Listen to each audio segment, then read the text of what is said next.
Hello friends, welcome back. आज का question है, सामान्य वयस्क व्यक्ति के हृदय का वजन लगभग कितना होता है? 200 ग्राम, 300 ग्राम, 400 ग्राम या फिर 500 ग्राम? तो इसका सही आंसर है, एक सामान्य वयस्क व्यक्ति के हृदय का वजन लगभग 300 ग्राम होता है। तो दोस्तों, जो हार्ट है उससे बहुत सारे क्वेश्चन बनते हैं, बहुत सारे एग्जाम में पूछे जाते हैं बहुत सारे क्वेश्चन। तो जितने भी इंपॉर्टेंट क्वेश्चन है वो सारे हम लोग अभी डिस्कस करने वाले हैं, तो आप ये वीडियो देखते रहिए। तो यहाँ पे हार्ट की बात करते हैं। हार्ट का जो मेन फंक्शन होता है वो होता है पंपिंग ऑफ ब्लड, यानी खून को शरीर के विभिन्न हिस्सों तक पहुंचाना ही हार्ट का काम होता है। इसमें कुछ आर्टरी पाई जाती हैं, कुछ वेन्स पाई जाती हैं।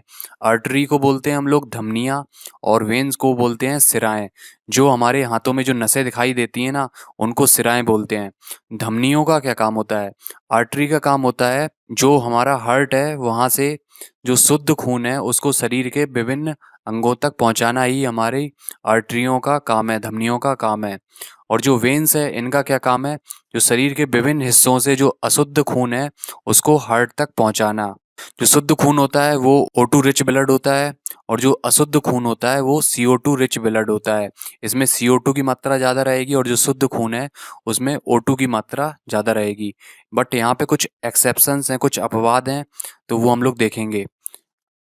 All arteries carry blood from heart and supply it to different body parts. All arteries carry O2 rich or pure or oxygenated blood except pulmonary artery. तो एक ये अपवाद है, जो पल्मोनरी आर्टरी है ये CO2 रिच ब्लड ले जाती है, और इम्प्योर ब्लड और डीऑक्सीजनेटेड ब्लड।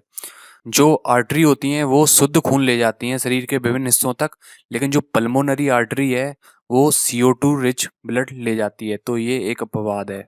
आगे अभी हम लोग पूरा डिटेल में देखेंगे। All veins carry blood from various body parts and supply it to heart. तो जो वेन्स होती हैं वो विभिन्न शरीर के अंगों से जो खून ले जाती हैं और हार्ट को सप्लाई करती हैं, और ये CO2 रिच ब्लड होता है। जो एओर्टा है वो लार्जेस्ट आर्टरी है। ये भी क्वेश्चन पूछ सकता है। All veins carry CO2 rich blood accept pulmonary vein. तो जो पल्मोनरी वेन है ये O2 रिच ब्लड ले जाती है। ये अपवाद है और यही आपको ध्यान में रखना है, यही क्वेश्चन पूछा जाता है। और भी क्वेश्चन यहाँ से बनते हैं। ये हमारा पूरा हार्ट हो गया है, ये इंफीरियर वेना कावा हो गया है, यानी हार्ट के नीचे वाले हिस्से का ब्लड इसके थ्रू हार्ट में पहुंचता है। ये हो गई है सुपीरियर वेना कावा, यानी जो हार्ट के ऊपर वाला हिस्सा है उसका जो खून है वो इसके थ्रू हार्ट में पहुंचता है। इसको बोलते हैं राइट ऑरिकल। ये वाला जो हिस्सा हो गया है हार्ट का वो राइट ऑरिकल हो गया है, और ये लेफ्ट ऑरिकल हो गया है। इस साइड वाला हिस्सा लेफ्ट ऑरिकल, या फिर इसको हम लोग बोलते हैं एट्रियम। इसको बोलते हैं आलिंद, और नीचे वाले हिस्से को बोलते हैं निलय। तो ये लेफ्ट आलिंद हो गया है, बायां आलिंद, और ये दायां आलिंद, और ये नीचे वाला हिस्सा बोला जाता है निलय। तो ये हो गया है दायां निलय, ये हो गया है बायां निलय।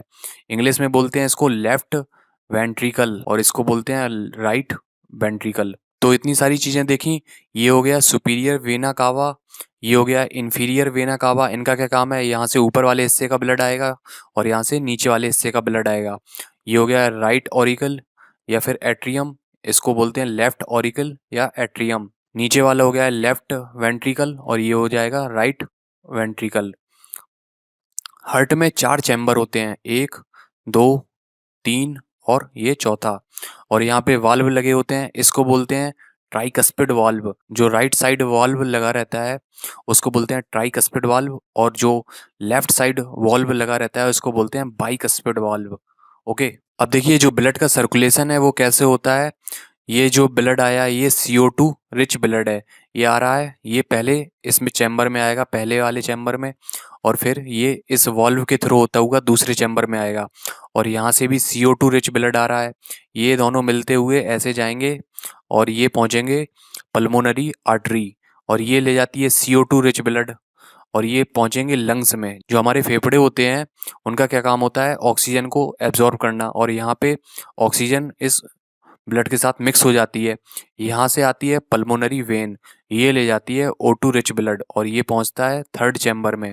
उसके बाद ये ऐसे होता हुआ फोर्थ चैम्बर में आएगा बाइकस्पिड वाल्व से होता हुआ, और ये फिर एओर्टा में चला जाएगा और फिर शरीर के विभिन्न हिस्सों में पहुंच जाएगा। तो ये हो गया है कि हार्ट हमारा कैसे काम करता है, कि कौन सा ब्लड कहाँ से सर्कुलेट हो रहा है। और आपको पता चल गया होगा कि कौन सी आर्टरी है, कौन सी वेन्स है, कौन सी पल्मोनरी आर्टरी, पल्मोनरी वेन, और इनका क्या फंक्शन होता है। और इससे भी क्वेश्चन बनते हैं, tricuspid valve, bicuspid valve, left auricle या एट्रियम। आगे क्वेश्चन देखते हैं, जो पेस मेकर है वो कहाँ पे लगाया जाता है, राइट ऑरिकल में लगाया जाता है। तो ये हो गया है, यहाँ पे पेस मेकर लगाया जाता है, या इसको हम लोग ऐसे नोड भी बोलते हैं। क्वेश्चन में कुछ भी पूछ सकते हैं, ऐसे नोड ऑप्शन में रहेगा या फिर राइट ऑरिकल। एंजियोग्राफी क्या होती है, हार्ट की स्कैनिंग करना एंजियोग्राफी कहलाती है। एंजियोप्लास्टी क्या होती है, स्टेंट को हार्ट में डालना। तो इसमें क्या होता है, जब हम लोग ज़्यादा ऑयली चीज़ें खाते रहते हैं तो ये नसों के बीच जम जाती हैं और यहाँ पे ब्लॉकेज कर देती हैं, जिसकी वजह से ये खून जा नहीं पाता है, तो यहाँ पे हार्ट अटैक हम लोगों को आ जाता है। इसलिए यहाँ पे स्टेंट डाल देते हैं, कुछ छल्ला टाइप का होता है, जिससे कि ये दूर दूर हो जाएं और यहाँ से जो है हमारा ब्लड पास हो सके। इको क्या होता है, हार्ट की फंक्शनिंग को चेक करना इको कहलाता है। तो यहाँ पे ये इंपॉर्टेंट क्वेश्चन है जो आपको ध्यान में रखने हैं।